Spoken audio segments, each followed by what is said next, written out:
যারা কম্পিউটার বক্সে কাজ করেন তারা এই ভিডিওটা দেখবেন।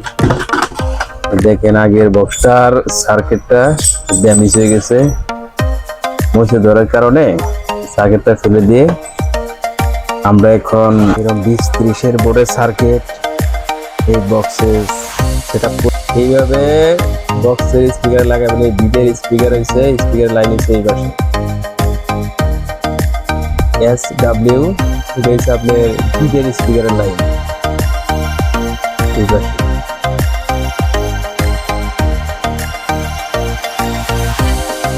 SW এটা হচ্ছে বিটের লাইন। তারপরে আউটপুটের বক্সের লাইন হয়েছে এই দুটো, পটের লাইন হয়েছে এই দুটো। আর 1000 এম্পিয়ার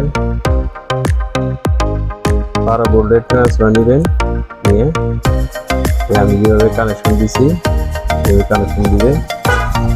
এইভাবে কেবল সিস্টেম আছে, এই কেবল সিস্টেমে লাগাতে পারেন। ভলিউম, 3টা ভলিউম আছে, সাউন্ড কমাইতে পারবেন, বাড়াইতে পারবেন, বিট